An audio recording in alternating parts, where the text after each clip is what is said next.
Good evening, everyone. This is the environmental activist social interest group for the Good Men Project. My name is Thaddeus Howze, and I'm assisted by Carol Bluestein, and we're going to be talking about Earth, climate change by the elements. When we started this conversation 2 weeks ago now, we were talking about climate change. Strangely enough, our government doesn't seem to recognize climate change, even though it's happening all around them. We, as a culture, don't talk about climate change because it causes people to be distressed. So as a result, no one does anything. Or the people who are doing something are very small and disparate, and everybody's doing their own thing. Now, part of the problem, I think, is because climate change is huge. It's a huge problem. It's a huge topic. It's vast in its scope. And the problem with dealing with it is that if you do any research at all, you start to discover how little you know. And then once you do enough research, you become overwhelmed and you retreat to your closet, you close the door behind you, you shudder and drink your wine and say it's somebody else's problem. Because really that's what it feels like. It just becomes so overwhelming you just can't deal with it. You just don't even want to try. Problem is that we can't afford to not do that. There was a New York Times article where they released the IPCC's predictions for climate change and its effects on humanity. And it says that around the same time as white people become a minority in America, the nation will also have reached a point where we will no longer be able to reverse the effects of climate change. So, hear me when I tell you this. This isn't distant future Earth. This is the year 2040.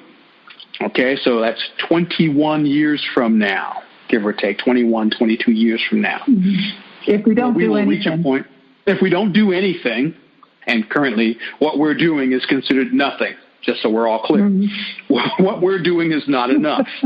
If we don't actually start to begin to make a concerted effort to make a change, life as we know it on Earth will become a hellscape, because we will start to realize that our weather is changing. Most people who've been paying attention recognize this. They recognize the storms are getting bigger, the summers are getting longer, the winters are getting colder, the tornadoes are getting bigger, and the hurricanes are just absolutely fabulously large and terrifying. So we all know this. We've seen it. We pretend it's not happening because, well, if you didn't live in an area with hurricanes or tornadoes, you can just pretend it wasn't an issue. Well, at least you could until the fires came. Now that you've had fires, well, you really can't pretend that, climate change isn't an issue anymore because it hasn't rained in your area for 25 years. So climate change has become something we need to talk about, even if our politicians refuse to. And we know why they refuse to, because they don't want to be bothered with the idea that if I talk about climate change but I don't offer a solution, then people won't vote for me. Well, I want to make a call out to any politicians who ever hear this broadcast. We won't vote for you anyway. If you don't talk about climate change, what you're basically saying is, there is no future, I'm here for the money, and I'm on my way out the door. So we're not going to do that. We won't vote for you. So anybody that wants to change the future must address the next 21 years, because they may be the last good 21 years on Earth. And I mean that in the best way possible. Carol, you want to join in for a moment? Well, if we take, we're talking about a rise in temperature that's going to significantly alter the cycles on Earth. I think we're trying to maintain, Thaddeus, correct me, 1.5 centigrade. That would be that's the ideal temperature. If we could keep it to 1.5 or less, life as we know it will look pretty much like it does today. That's not an improvement. It just means that the superstorms that we have, we'll have 5 a year, give or take. We'll still have tornadoes and hurricanes and flooding, and we'll still have all those issues that we're currently dealing with. The difference is if we don't fix that, it becomes worse and unchangeable. Yes, at 2 degrees centigrade increase, which is just another 0.5 of a degree, we start to lose the ability to change. And if it goes up after that, it's pretty much all over for this time period. Because once most of the people are gone, then most of the pollution is gone, and in fact the planet can revitalize itself. We may not be here to see it. That's the whole issue. And you notice how casual she was about that? When all the people are gone, when they're all gone, the Earth will replenish itself. Right. That's all that has to happen. What about those 6 billion people? Don't worry about them. It's all good. So that's what we're talking about. We're not talking about the planet disappearing. We're talking about it unlivable. And we have to change what we're doing to the ground in today's discussion if we're going to weather in the complete sense what's happening today. Are you going to talk? I can talk a little bit about ground issues. Do you want to go for it? You can start off. Yeah, no, feel free to okay. Go ahead and reveal the horror to us in all of its terror and glory. Well, the main horror is that we haven't been good managers of the ground. We have overfarmed. We have used chemicals that have killed not only pests, but killed plants that take root and hold the soil. We've overfarmed and removed all the organic matter so that it has to keep being replenished by fertilizers and such, which continue to then kill whatever is left in the soil. And when soil becomes unorganic from over-farming, it is then subject to things like water and wind erosion, which can create gullies and decimate banks of earth. If you have water flows down and further deteriorates the area. If you have no water, it's just dry, dusty, nothing. We have very Hold on, don't run. Wait, don't run away from that.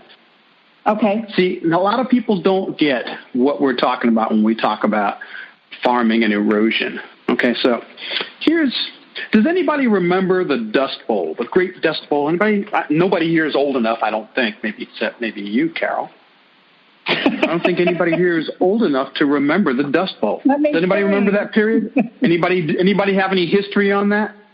I'm curious. I read the Grapes of Wrath. The Great Dust Bowl. Anybody remember that? Yeah. Anybody? You couldn't go through the Midwest. I remember reading about it in school. And tell me what you remember from school. So I went to school in New York, so I don't remember a lot about it. But I'm in California now, and there are signs as you drive up from Los Angeles to San Francisco. There are signs on the farms on the side of the road that said, "Don't let the Dust Bowl come back." Remember the Dust Bowl. But they would have these big sweeping storms where the wind would kick up the dust and the sky would go literally black and people couldn't breathe because there was so much dust in the air. And it wasn't like a little dust was kicked up. It was like a thundercloud full of dust that was kicked up. It was really bad. Her description her description is warm and friendly. It doesn't truly explain the horror of the Dust Bowl. So I want to explain it to you because it is really relevant to what we're talking about today. So the Great Dust Bowl was a period where American farming had just begun to do industrialized farming. And we had forgotten the idea that what farmers used to do was they would have an area that they would grow things in. And they would grow, let's say they had a farm, they cut it into 4 pieces. each piece of that farm grew different things at different times. And the reason they did that was because each kind of farming drew certain kinds of resources from the soil, and then other kinds of farming replenished those resources. So there's a condition called nitrogen fixing. Nitrogen is a part of soil that is removed from the soil when certain plants grow, and most plants grow. But some plants actually return nitrogen to the soil, beans, for example. So when we grew corn, we slurped away nitrogen. We grow soybeans and other kinds of beans, we return nitrogen to the soil. When nitrogen is part of the soil, our soil is healthier, our plants grow larger, they're more resistant to disease and trauma. However, during the Dust Bowl, we started growing bigger, wider, more fabulous farms, and we stopped doing crop rotations. So what do you suppose happened? The soil became depleted, and once it became depleted, it stayed depleted, and then the wind carried away the topsoil.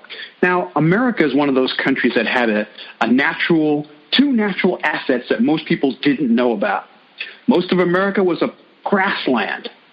And on top of that grassland, there were millions of cows, or in this case, bison, roaming back and forth across the Dust Bowl, or across the land and across the grass. And what were they doing? They were fertilizing it regularly for thousands and thousands and thousands of years, which meant America had incredible soil once you could get out into it.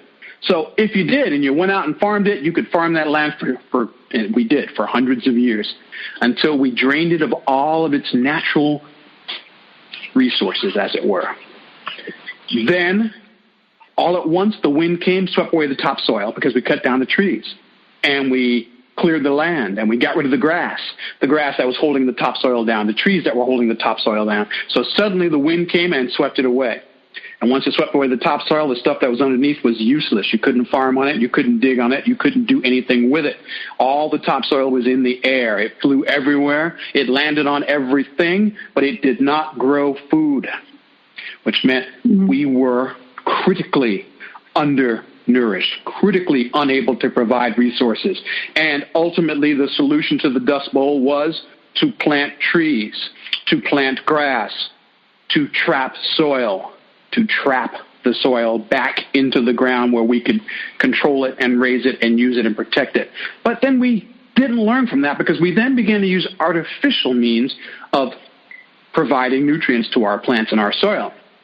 So then we became dependent upon these nitrogen enrichers.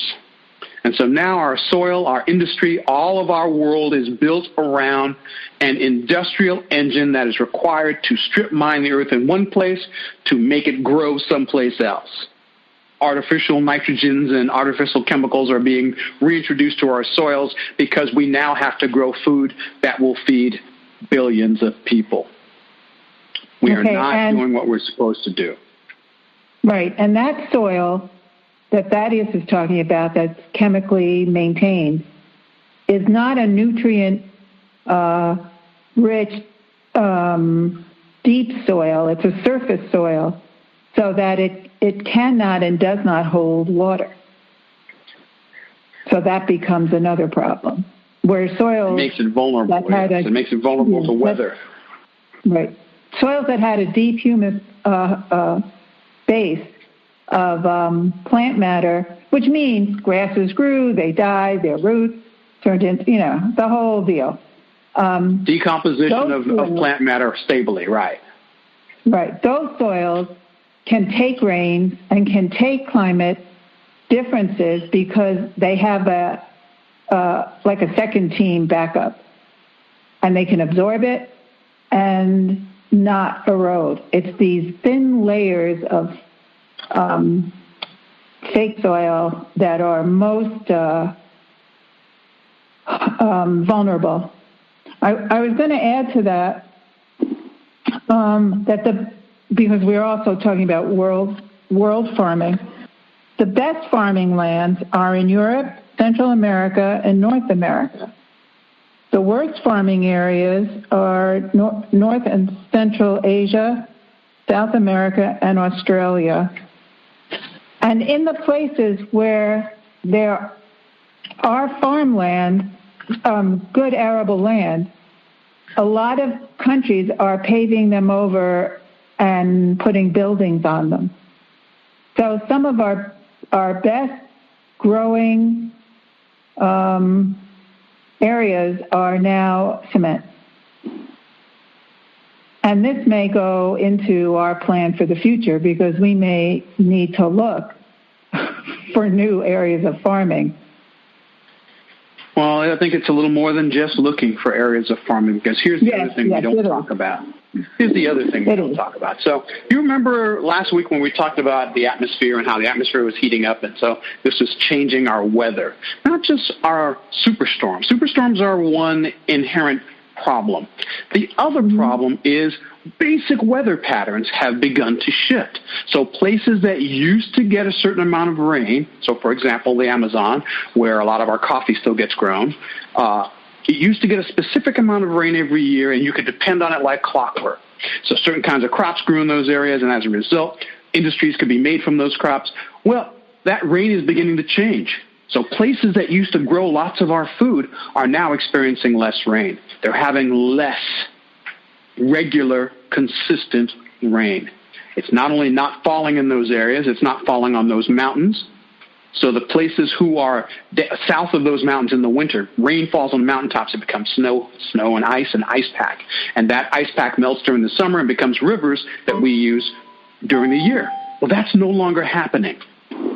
We're no longer getting that snow, that rain, and as a result, arable land is disappearing. So what was once good land, without rain, without regular rain to maintain it, it has now begun to disappear. So the migrations, for example, that we're seeing from South America, part of that is because arable land has begun to disappear there. And those are farmers who now no longer have places to farm.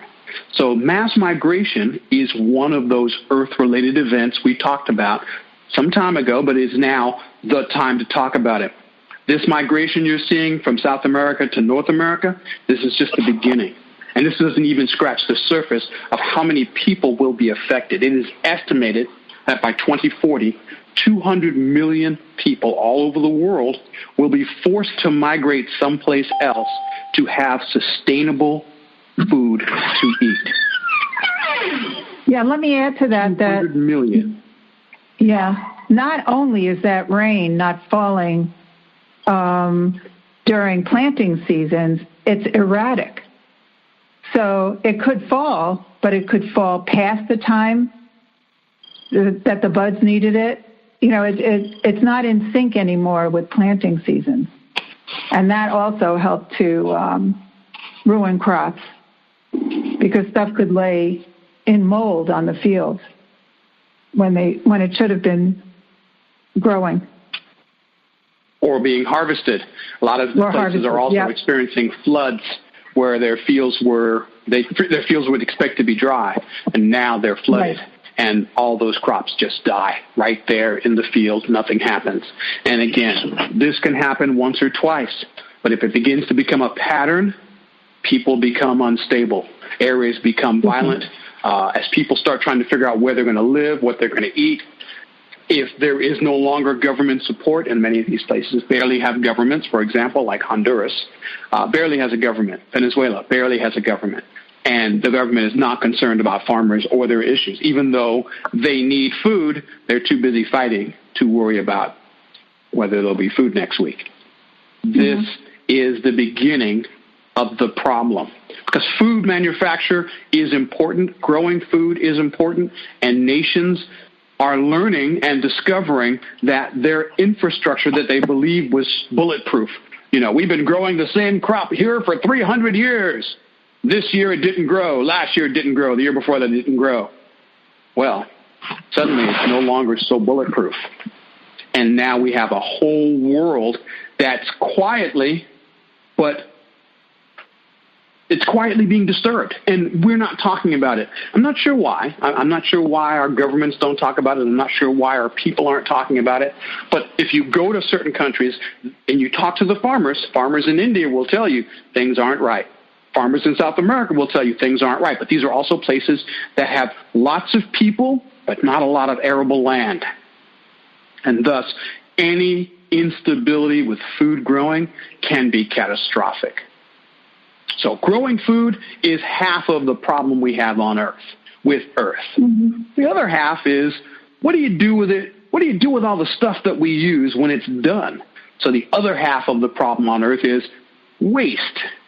How do we generate, create, and then dispose of our waste products? So let's assume that we can continue to feed people for some time. That may or may not be true, but let's assume we could.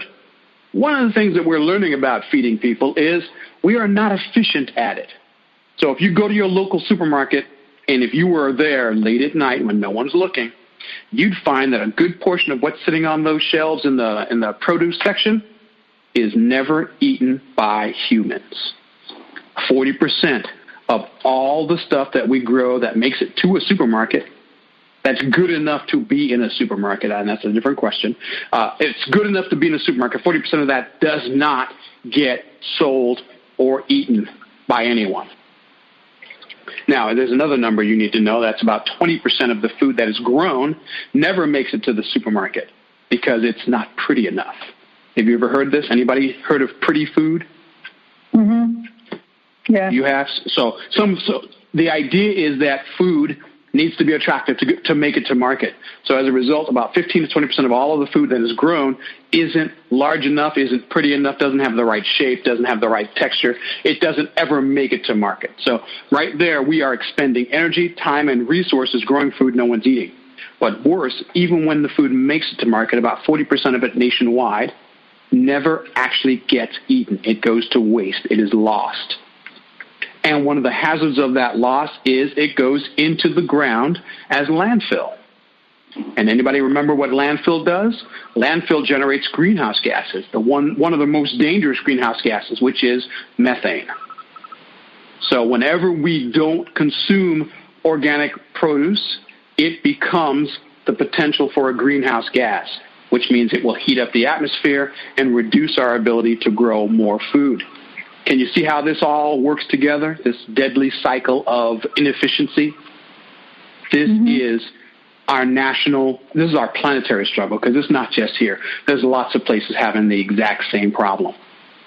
So that's another thing we want to address. As well as people are not eating. Correct. So that right there, if we just talked about growing food, the inability to grow food where we need it, the inability to move food where we want it, the inability as a nation to consume the food that we grow or sell it or give it away, we're looking at a host of problems that have no easy solutions but still need to be resolved. That's and right. This right here is not even talking about manufacturing, which is another issue of Earth, because we mine and we dig and... Yeah. Or gas, or oil. There you go. These are other issues that are also part of the Earth. We extract oil from the Earth. We cause catastrophic distress to the planet. Again, and I want to stress this is not about the planet. The planet doesn't care. Tomorrow, if we wipe ourselves out in a nuclear catastrophe, the Earth will still be here. It will still be fine. And in 1,000 years, there'll be new stuff growing here, and it will look like we were never here. Ironically, that's part of the horror of it. And so if you're worried that humans are destroying the Earth, don't worry about that. The humans aren't destroying the Earth. The Earth is fine. What we're destroying is the Earth's habitability for us. And that's what we're ruining. That's what we're getting rid of. We're not hurting the Earth. The Earth is great. Earth will be fine. How do we address the issues of habitability? How do we address everything that we do to the Earth and make it in a fashion that we can then treat effectively so that we can make a sustainable Earth that doesn't require what we do now, which is to artificially increase the value of our soil, to artificially monitor and create new ways of stabilizing our plants and our atmosphere and managing our garbage. Every country is trying different things to manage its garbage, and none of them are great. Some are better than others, but the fact of the matter is garbage is garbage. And we, as a culture in America, we're still not even as advanced as some other countries. And I'm going to tell you the secret for garbage management, why some cultures are more effective than others. The countries that are most effective at managing garbage are the countries that don't have any place to put it. If you live in Japan, every square inch of that country is covered by something, either by greenery or by city. There's no room for garbage. So there are places in Japan where managing trash has become an art form, and they generate an incredible amount of trash. But Americans generate an incredible amount of trash, too. We generate, I think it's 4 pounds of non-soluble, non-organic, non-biodegradable trash a month, each individual. Mm-hmm. That's per month. You can't do anything to it. It's trash that cannot be managed in any way. It must go to a landfill. The question for every individual is, can I reduce the amount of trash I create? Can I make a life where I create less trash? Can I buy products that are aware of this issue who will make it possible for me to have more recyclable trash? And in Japan, for example, you can, when you go to the market, buy your food, take it out of its packaging, leave the packaging at the store in its already existing recycling service, and just bring home the product, whatever it is. Mm-hmm. That's one of the ways they handle trash management, by preventing you from ever having to deal with it, because they take trash management really seriously in Japan. Most foreigners don't know this until they've been there for a while. I was there. It is no joke. They break down their trash in 5 different ways, and it is serious, because they have no place to put trash. Okay, at this point, would anybody else like to jump in with a question or observation?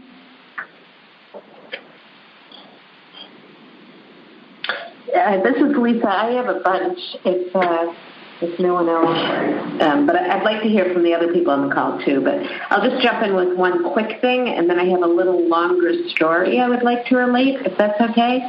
My quick thing is the trash management reminds me of when I was in New York City, and they would, if you lived in an apartment building in New York City, you had to recycle everything into one of 4 different bins.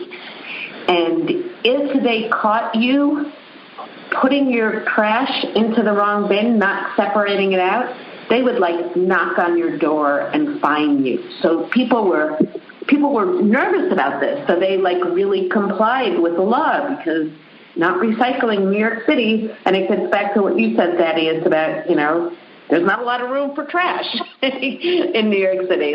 There just isn't. So, and then I moved to L.A., and they have different priorities. L.A. is great because they don't allow any plastic bags anywhere. And people will just carry their food out, or they'll bring their own bag. So that part of it's really good. But their recycling stuff isn't as great. I mean, they're really good at catching people jaywalking, so everyone in LA is actually afraid to jaywalk, which I find ridiculous. But then the whole recycling thing isn't that great. So I just keep thinking, if you had New York's recycling and LA's bag and packaging management, and it's get your act together, cities. We have things that are working, and again, I get your point about it's not enough, but it is things that are working. But just do them all, do them all. Yes, this is Carol. We have examples of things that work. We just don't have a leadership that enforces it. So if you don't have to... Well, that's what I find so remarkable. It's that in New York, they had a leadership that really did enforce making sure you separated out your trash into 5 different things, and that you did that all the time, so that people were actually afraid of not doing it. In LA, you have a leadership that if you ask for a bag at a supermarket, the entire place goes silent. Everybody drops what they're doing and they stare you down until you never ask for a bag again. So we have the leadership. It's just we don't have the coordinated leadership.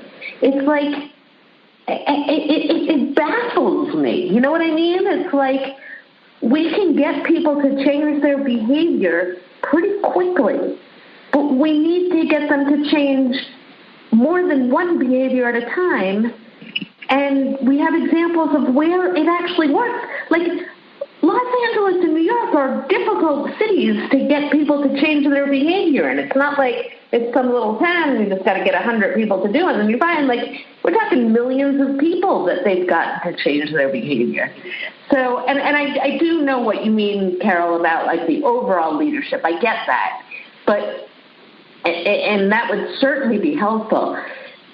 But I still think that there's something, like, about getting the cities, getting the states, getting them a little bit more coordinated with the things that actually work. Yeah, I think states could coordinate for their state. Absolutely. But it's almost like a zero-sum idea, because it feels like it's going to take so much money to counteract the damage done, or the damage about to be done. For example, building up New York City dikes as the water rises, that people don't almost want to get involved because they know it will save people's lives, but it appears to be money that's going down, that's invisible money. It's almost like when you have a beautiful house, but it's got a terrible heating system, and then you have to take the whole house apart to do the heating system to make the house livable. So we're talking about utility kinds of things that are not fancy enough and don't tend to bring in the donations. Like, I'll build a bridge in your name that everybody can see. It's hard. It's not I don't know, it's not glorious, I guess, but necessary, or but I guess what I'm saying is they are doing it. Like, it's not like they're not doing it. That's what I don't understand. It's not like New York's recycling program. Like, they literally, if you live in an apartment building and you throw your paper trash into the regular garbage, they come after you. It's not like they're not doing it. That's the thing. Like, here's the problem, Lisa. It's all right. So here's the problem. It isn't any single place that isn't complying. The problem is America generates a fantastic amount of trash as a nation, and every area has different laws on how to handle it. Some cultures, and you have to look at these as subcultures, some subcultures in America simply don't see a landfill as a problem because they're a small area, and as a result, they've been doing it for hundreds of years. It's not a problem, and nobody's noticed it until such time as the garbage, the trash heap, the landfill, is gotten fantastically large and starts smelling it everywhere, and then they go, wow, I think we have a problem. But if the culture has grown up throwing things in the dump, no matter what it is, they've never sorted, they've never worried about it, and they look at cities like New York and go, well, that's some newfangled thing. It's not a problem for us. We'll just do what we've been doing a little longer, and we'll make a second landfill. And basically the culture is we do the minimum required to get the job done because it's not a problem for us, except that it is. And they're simply not paying attention. It's very easy to assume that because we've done it this way, we should keep doing it this way, and we've never had to change it. Why should we change it now? It's a human thing. The nature of being humans, we are inclined to take the least amount of effort because we're not hardwired for slow-moving crisis. We're hardwired for fast-moving crisis. So if there's a lion in the grass, We're hardwired for that. We will instantly make a good decision or not, depending on how our decision-making capacity is. We will make a decision, and hopefully it'll be a decision that means that, how you doing? I'm good. We won't have to worry about that lion one way or the other. Either we'll get away or that lion will eat us, and then our friends will learn that area has a lion and we won't go there. That's what we're hardwired for. We're not hardwired for a slow-moving crisis that happens, because what we used to do when we had a slow-moving crisis was move away. Remember, humans were nomadic for thousands of years, tens of thousands of years. When we ran out of food, we just packed up and, hey, there's nothing to eat here, we're out. We moved away. When there was nothing to chase, there was no plants, we were out. We just moved away. Well, the problem is, once we started making cities, we could no longer just move away, because that's where we keep all our stuff. Some people did move away, and some people still lived light, but for the most part, people kind of got comfortable. And when you started getting comfortable and you'd stopped moving away, you started having to bury your waste. You started having to, hide the bodies of the animals you killed. And so society, civilization came with a price tag. There were smells, and there were waste products, and there were things that had to be dealt with. And we made ways to do it. But now there are millions of us living in little tiny places. Remember, Manhattan Island is like 7 miles wide, and there's like millions of people living there. And so they're handling that waste with an industrial capacity, but there's still an industrial amount of waste. What we need is less waste. We need to be more efficient, and we need to start looking at waste as a problem, not something to be ignored because we're used to ignoring it, but as a threat to our existence, because it affects our water table. When we build landfills, one of the things that happens is chemicals leach from these things into the water table.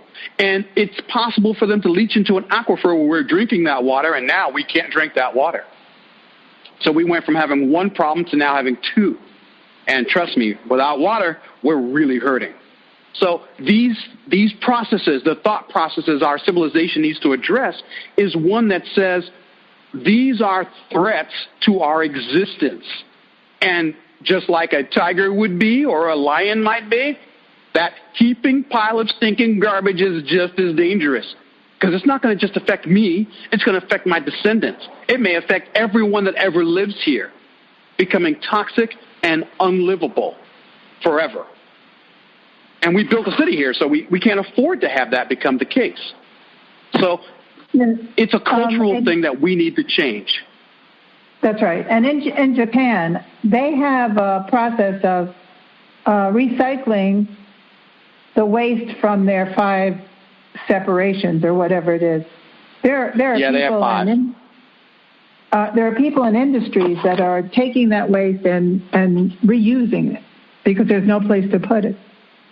And they also have toilets that basically vaporize waste because there's no place to put it. And we just go, oh, that's cute, but we really need to start doing that.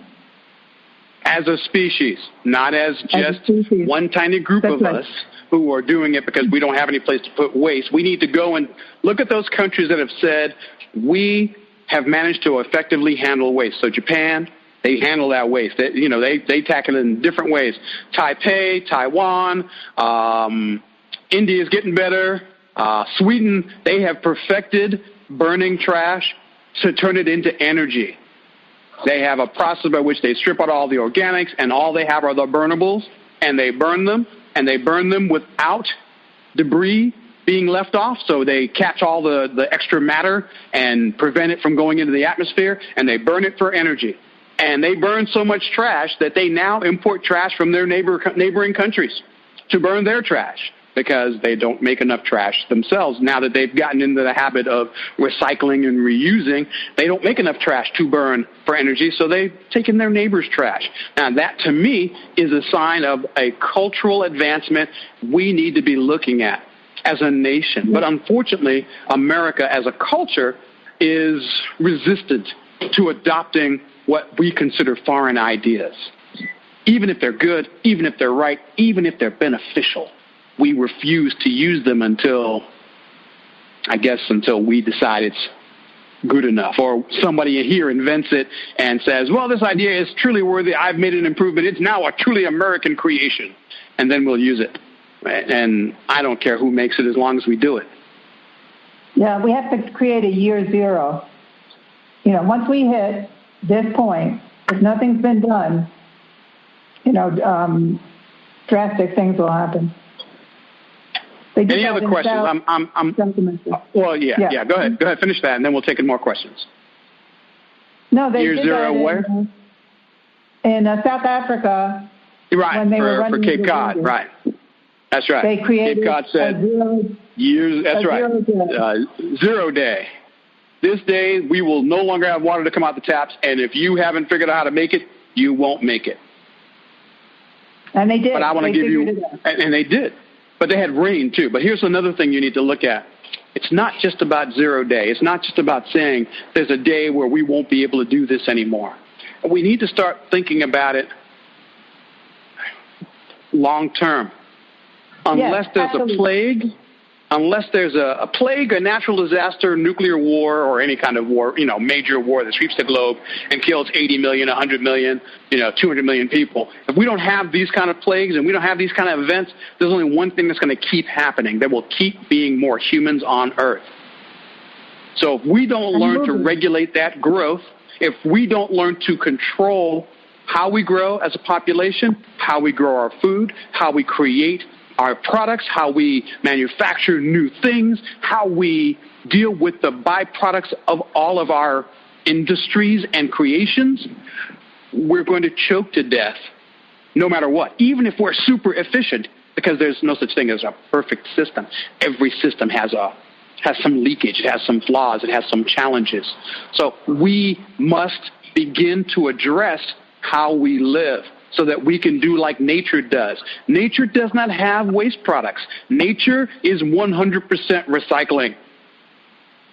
When one animal eats another animal, animals keep eating till there's nothing left to eat, and then nature breaks down the rest.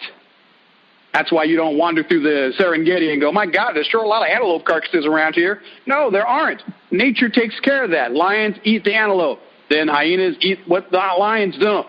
Then the vultures eat what the lions and hyenas don't. And then the ants eat, or smaller animals eat the scraps that are left. And then ants eat the rest of that. And then eventually the sun and chemical action breaks those bones down into phosphorus and all the other calciums, and they become part of the ground again, and they fertilize nature, and nature has handled that business. We need to get that good. We look down at nature and say, oh, nature is inefficient. No, nature's a beast. She wastes nothing. We need to get that good, and we're nowhere near it. All right, next question. Okay, next question or comment.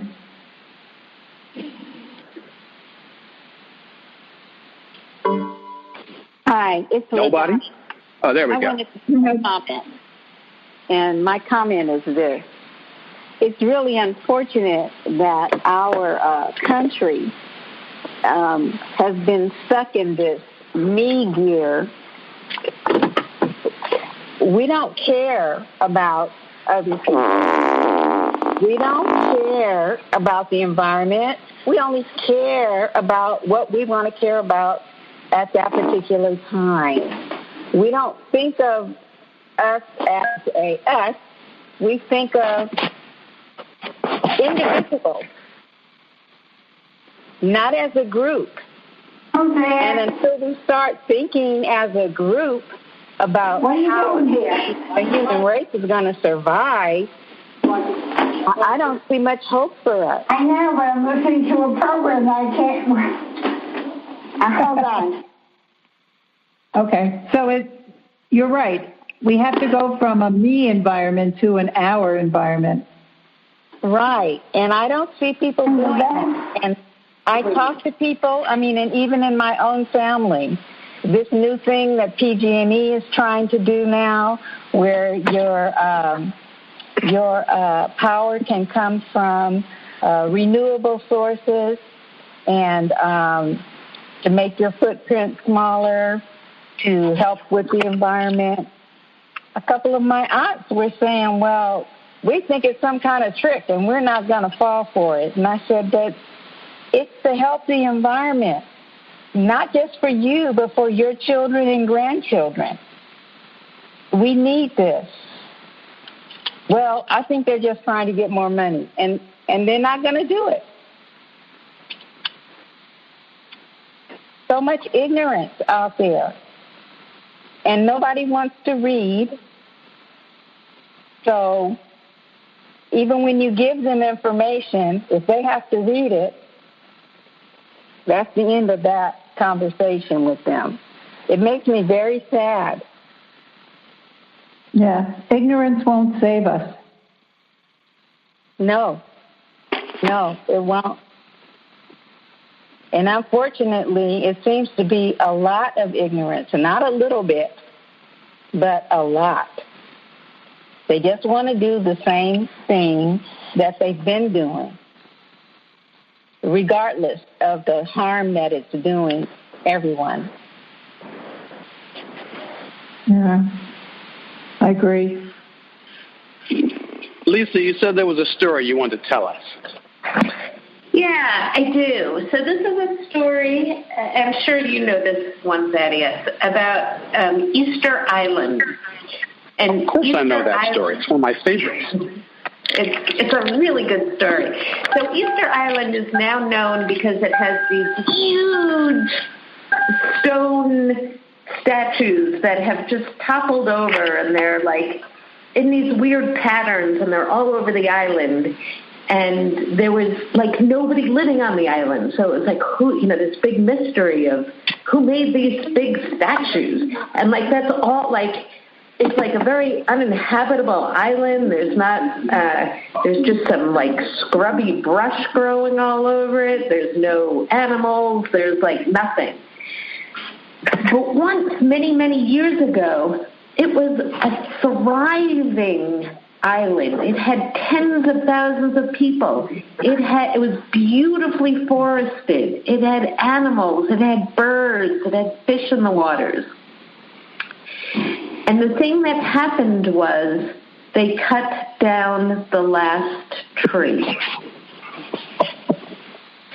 So as soon as they cut, and they used to use the trees to make boats, they used to use the trees to make the rope that hauled these statues up to the hillside and put them up. They would use the trees for firewood so they could cook their food.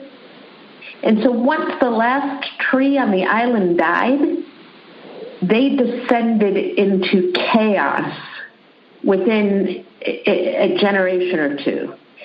They didn't have enough food. So they overfished the waters around the island. The boats finally fell apart. They had no wood to make more boats, so they couldn't go out to get more fish.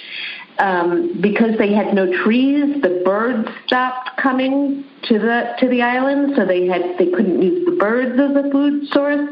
Eventually, the animals that were on the island died. Eventually, the civilization resorted to cannibalism, and it had like 1/10 of the people left, and this beautiful, lush, tropical island became this barren landscape.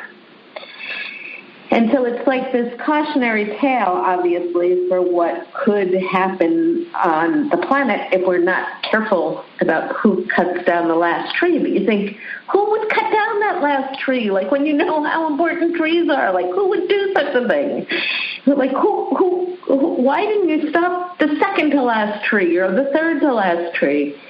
But the problem was that, like, they kept thinking, well, look, there's a forest of little mini saplings over there. They're all going to grow into big, strong trees.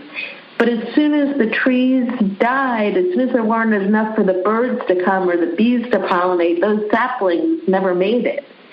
And people didn't even realize that they had cut down the last tree. And so we've got to talk to people. So, LaDonna, I appreciate your comment because I do think that having these conversations are really important. There's a guy who writes for us Jonathan Levy, who calls himself the zero waste guy. And he literally has it as his mission not to create any garbage whatsoever, like zero waste. So he, in his backpack, he carries around a cup.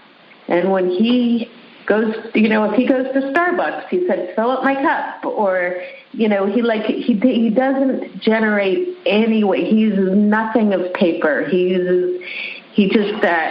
tries really hard not to do any waste. And one of the things he had said, which I hadn't even realized, is most people think that there's like the 3 R's, which is recycle, reuse, and reduce. But he said the best thing is actually to add one before any of those, which is refuse. Like just refuse anything that could turn into trash or go into a landfill. And the more we can just teach ourselves to just refuse all sorts of things, the better off we're going to be. So that was my story. And they lived happily ever... Oh, no, that's the wrong answer, huh? No? Yeah, those Easter Island people did not live happily. They did not live happily ever after. Yeah. Oh, my God. Easter Island's one of my... Yeah, it's a similar story for the Mayans, too. Yes, for the Mayans as well. As a matter of fact, it's the same story for quite a few ancient civilizations that grew faster but not smarter. They grew and they enjoyed the bounty of their land without ever wondering how to maintain it. And I think what LaDonna says is true, that most people don't assume anything about the nature of the world because everything comes to a city. So nobody has to go get it. If you had to actually go out and, like, whatever you're going to have for dinner tonight, I want you to think about where it came from. If your vegetables came from Peru, if you had to go to Peru to get them, would you be eating those vegetables? Probably not. And when we start looking at the energy it takes and the resource it takes to grow food, to move it, to harvest it, to engineer it, to bring it to you, the amount of energy and resources and waste it takes to produce food, just food, I'm not talking about anything else, just food, it's a fantastic amount of energy. It's enough to power your house for a year. Yep. This has to change. We have to start looking smarter. We have to start thinking cohesively, collectively. And like today, we talked about Earth, but we only talked about the load-bearing aspects of the Earth, which is, can we grow it? Can we farm it? Can we eat it? Can we get rid of it? We didn't talk about, so I guess we'll have to come back to Earth, we didn't talk about strip mining. Strip mining is where we use giant machines, and I do mean giant. I mean, you think a tractor trailer is large? What if I told you there's a vehicle that stands 4 stories tall, and they use it to strip mine the earth for aluminum? And they have these places where they look like stairs that tunnel into the earth, where they strip aluminum. They strip the material, bauxite, from the mine. They bring it to a factory that engineers and strips out the aluminum, the bauxite material, and turns it into aluminum. And with all the waste material that's left, that stuff just gets taken someplace else and dumped because it has no internal intrinsic value. We have a lot of that going on. Pretty much anything that you look at that's made out of something, that's particularly metal, is involved in some kind of strip mine process that makes this material available at an industrial level. So any steel, any aluminum, any titanium, these are all processes that use strip mining as a means of gaining access to that resource. We haven't even talked about conflict minerals, minerals that are so rare and so hard to find, like gallium, which we use in all of our computers. We need gallium. We need this material, but it's only found in a few places on Earth, and it's hard to come by, and very often children are used in its capture and delivery and resource gathering. And we fight wars over it. We're fighting wars over them all the time. This is real. We haven't even touched those, so we'll probably have to come back to Earth again. We haven't talked about the manufacturing process that leaves detritus that cannot be gotten rid of. So when you have a coal power plant, for example, when a coal power plant is done, it's burned up its coal, there's this stuff called coal ash. Mildly radioactive, filled with heavy metals, and really kind of dangerous. And you know what we do with it? We just kind of spread it out back behind the factory and just leave it there. And eventually we hope it'll decay and not be too dangerous that we could then move it someplace else. Holy cow. So every time you turn on a light. Into the water. Yeah. And not seep into the water table and not fall into a river, although we used to just pour it right into a river because we figured, we got plenty of water. But that we now know that's not true either. So we are now looking at all kinds of things that are being done that are catastrophic to our world. But not to the planet, because the planet's safe. It's to us that we need to address. I have loved having you guys tonight. You guys were good. I'm hoping that we will be able to do this again because there's plenty of other Earth things to talk about. But next week we're going to talk about fire. Not just literally fire, the stuff that, changed humanity as we know it. Fire basically got us out of the Stone Age and transformed how we lived and pretty much everything we do. And our mastery of fire has made us basically the masters of the earth. But fire comes with a price. And a lot of that price is air pollution, water pollution, toxic byproducts, metallic poisons in our environment, Superfund sites. Fire also results in war in our militaries and all the other terrible things that we do to each other in the name of resources that we haven't quite learned to share properly. So next week we're going to talk about fire, or at least some aspects of fire, and how that affects the way we live on Earth today. Carol, do you want to close out with anything good? I think as we educate ourselves and educate others, I think there's hope. There are things we can do, and we just need to make our voices heard so we hear our politicians start to echo that stuff and make the changes they need. So I'm hopeful. Hey, I'd be happy if they just spoke on it, for Christ's sake. Half the time they won't even speak on it. I'm saying right. I'd be happy if they even spoke on it. I don't even think there's one right now that said anything about climate change. If there's one, I want to know his name. I think the problem is there's so much distraction because of our politics that nobody has the energy to talk about anything else. But we will, and we'll do it. So soon. We have another call. I know. We're on our way out. We're good. Okay. Thank you, everybody. Thank you, everybody, for coming.